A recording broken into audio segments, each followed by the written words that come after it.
Hello mathematicians, welcome to another beautiful edition of Mathematics Made Easy with Victor Enayo from Crunching Mathematics.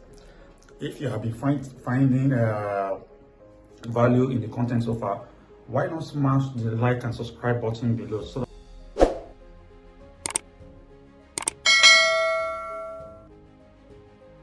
that whenever I drop content each day, you'll be the first to be notified.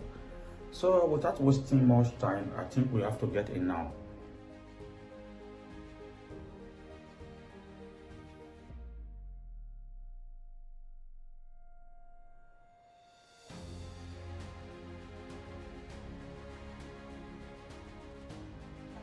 So today we shall be looking at indices and logarithms.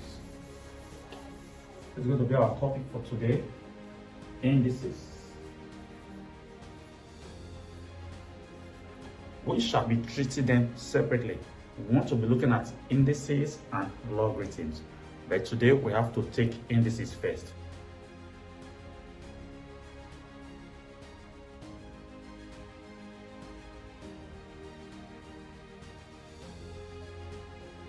So we have to notice that indices is being guided by some laws. You have to operate with some laws in indices. So law 1, if you have law 1, if you have something like a raised to power 2 times b raised times a raised to power 2, this is the same thing as a raised to power 2 plus 2. That is law 1. And if you have something like a b raised to power 2 times b raised to power 2, it's simply as what? B raised to power 2 plus 2. What about if you have something like, my board is filled up, so I have to erase.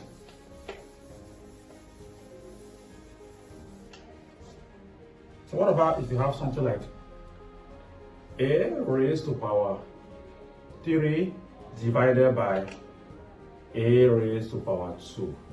This will be something as, this a is a whole, take it as 1.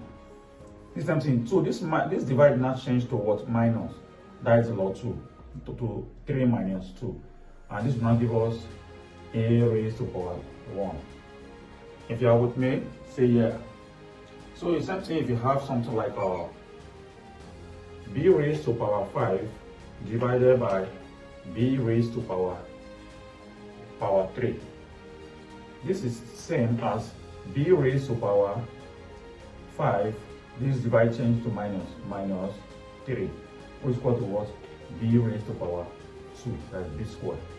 So that is law 2. This is regarded as law 2.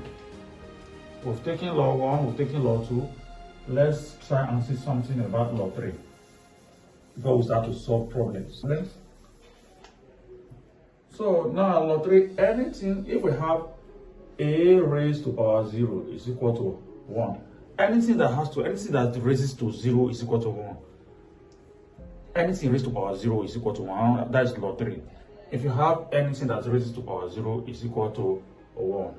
So this is law 3. You have nothing to think about here. Then we have to look at one more law, that is law 4. If you have a raised to power minus 1, anything raised to power minus has to do with divide. This will now give us 1 all over a. Let me give one more example about this. If you have a raised to power minus 5, this is simply as what? Simply as 1 all over a raised to power 5.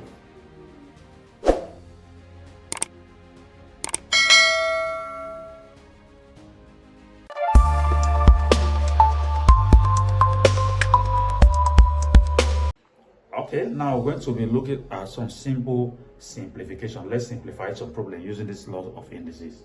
The first one, let's look at 10 raised to power 2 times 10 raised to power 3. If you look at this one means 10 into 2 places. When you 10 times 2 into 2 places, that is 10 raised to power 2. That means 10 times 10. And the second one is 10 to 3 places.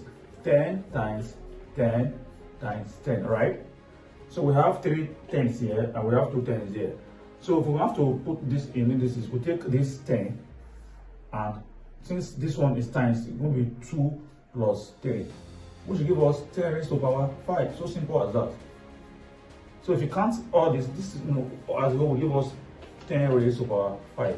That is where the first law of indices comes in. That's the first law. You can see it's so simple as that. Now, if we are asked to simplify something like this, we'll take another example now. If we are asked to simplify,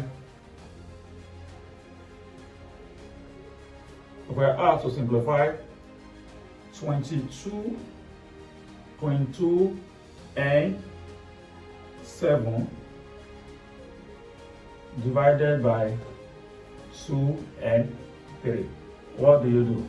According to indices, we can just say this is same thing, but we don't have to do that, because if we want to go by normal distance, let's follow the simple process. So this 22 and 7 means 22 times n times n times n times into 7 places.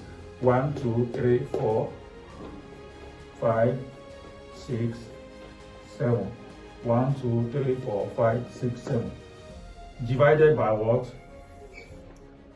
2 times n times n times n. 1, 2, 3, right? So 22 divided by 2 will give us 11, right? 22 will divide 2 to give us 11. Why? This n will cancel this n. This n will cancel this n. This n will cancel this n. So how many are we left with? Now we are left with 1, 2, 3, 4. Now we are left with 2 and 4, which is the answer. It is so simple as that. There's nothing you need to kill yourself about. That is going to be, we are now left with not 2 and 4. Sorry, but that is not 2 and 4. We are left with 11 and 4. Because 22 divided by 2 gives us 11. So we are left with 11 and 4, which is simple. So you just follow the simple process. You don't need to struggle about it at all. So this is law 2. Remember, this one is law 2. Because law 2 has to do with division and minus.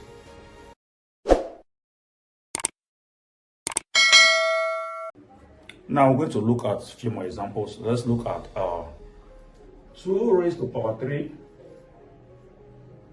times 1 all over 6 raised to power minus 1. What is this? 2 raised to power 3 mean 2 times 2 times 2, which equals to what? 8. Bracket times bracket 1 all over 6 raised to power minus 1. This one, according to law of indices, according to law 4, it means 8 times 1 all over 1 over 6, right? That's according to law 6. This will now in turn give us 8 times 1 over 1 times 6, because this one will move upward. So 8 times 6 equals to what? 42. So simple as that. That's the answer. If you have any question, don't fail to ask. That's 42. That's law. Same thing as law 4. So we'll take another one more example. Let's look at another one more example.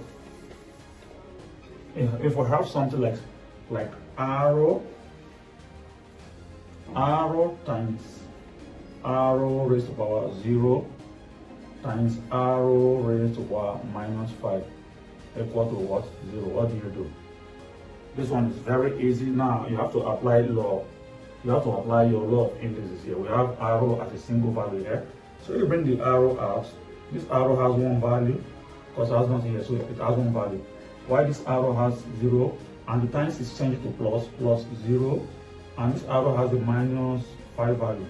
0, this sign is changed to plus minus what? 5. Now arrow will now give us 1 plus 0 is equal to 1. Plus minus will give us minus.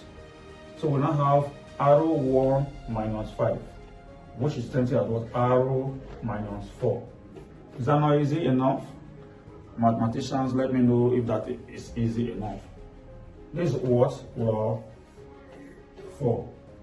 I think we have to end there today. So when we come back tomorrow, we'll be looking at logarithms. So I'll leave a question for you to go with. You can solve it, and I'll check the comments to know if your answers are right. So I'm going to drop 2 questions. Question 1 says, simplify 4 square times 4 cube. And second one says, simplify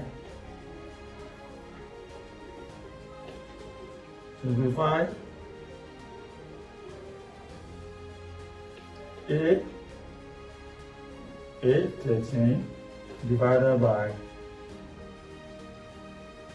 811.